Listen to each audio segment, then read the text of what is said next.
Karen Carpenter's velvet voice charmed millions in the 70s. But behind the wholesome image she was in turmoil. Desperate to look slim on stage, and above all desperate to please the domineering mother who preferred her brother, she became the first celebrity victim of anorexia. In a revealing new biography, extracted below, Randy Schmidt tells the full story. In the 1970s, the Carpenters soared to stardom as one of America's biggest musical acts. Brother and sister duo Richard and Karen delivered 17 top 20 hits between 1970 and 1984, including timeless classics like Close to You, Rainy Days and Mondays, Goodbye to Love, and Yesterday Once More. They earned 10 gold singles, 9 gold albums, 1 multi-platinum, and 3 Grammys. Selling over 100 million records, their smooth, velvety sound, Karen's effortless voice paired with Richard's airy melodies and precise arrangements, stood out against the wild rock dominating the charts. They were a soothing escape, immensely popular. Richard was the musical genius behind the scenes, but Karen's voice was the heart of their success. Starting as the drummer, she stepped into the spotlight as lead singer, becoming one of the decade's most recognizable female vocalists. On stage, she was a star.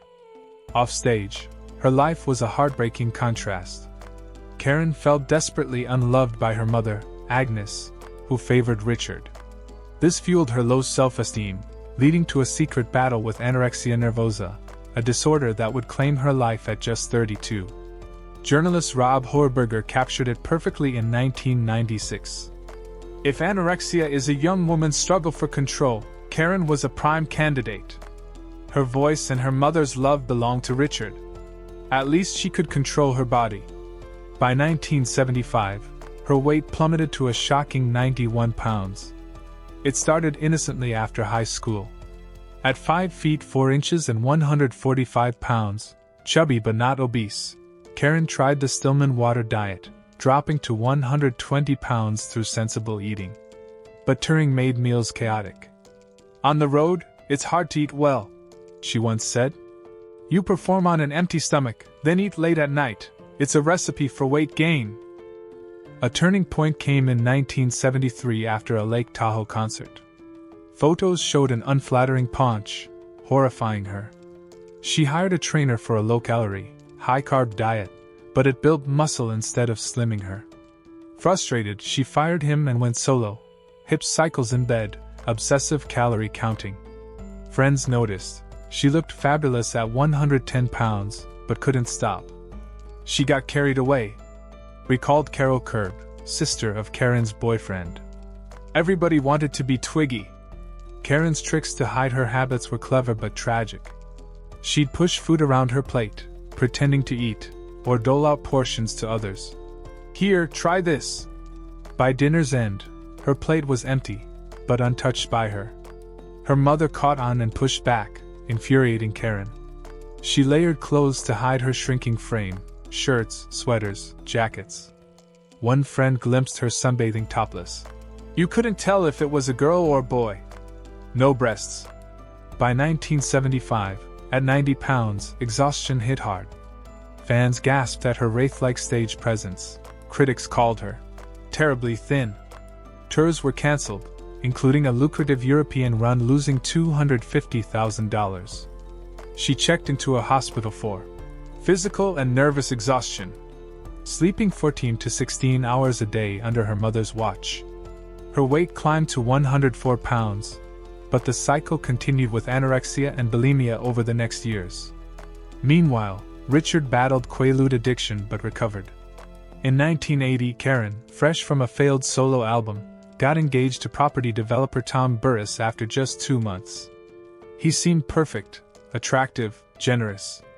But days before the wedding, he confessed to a vasectomy, dashing her dreams of motherhood. Betrayed, Karen wanted to cancel, but Agnes insisted. The invitations are out. People magazine is coming. You made your bed, now lie in it. The marriage crumbled fast.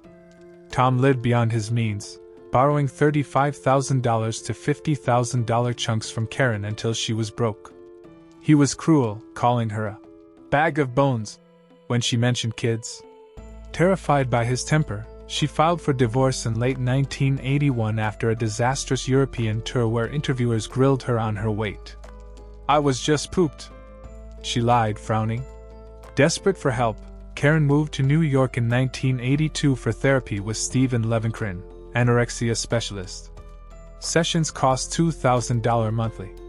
She admitted abusing 80 to 90 laxatives nightly and 10 thyroid pills daily to speed metabolism, a first for Levenkrin.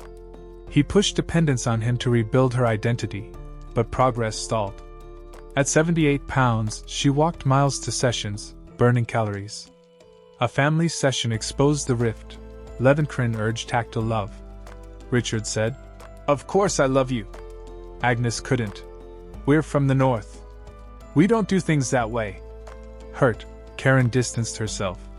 Richard called the therapy worthless, wanting inpatient care. By September 1982, her heart beat funny. Dehydrated and dizzy, she entered hospital for hyperalimentation, for feeding. Complications punctured a lung, but she gained 30 pounds, reaching 108. Menstruation returned. She seemed hopeful. "Look how much better I look," she told visitors. But treatment ended prematurely after 2 months. "She picked the wrong guy," a friend said. "He wasn't even a doctor." Back in LA, Karen socialized, ate heartily on Thanksgiving, and planned recordings. But naps increased. She seemed fragile. On February 4, 1983, staying at her parents', she collapsed in her closet. Found nude, eyes rolled back, she was dead at 32. Autopsy revealed emetine cardiotoxicity, ipecac syrup poisoning. Used to induce vomiting, she'd secretly taken it daily, dissolving her heart muscle over 60 days. Levenkrin knew nothing. She'd promised to stop laxatives. In his book, he claimed a 90% recovery rate, but Karen was his one fatality. Her story highlights anorexia's grip, a quest for control amid fame's pressures and family wounds. Karen's voice lives on, a reminder of the silent battles behind the spotlight.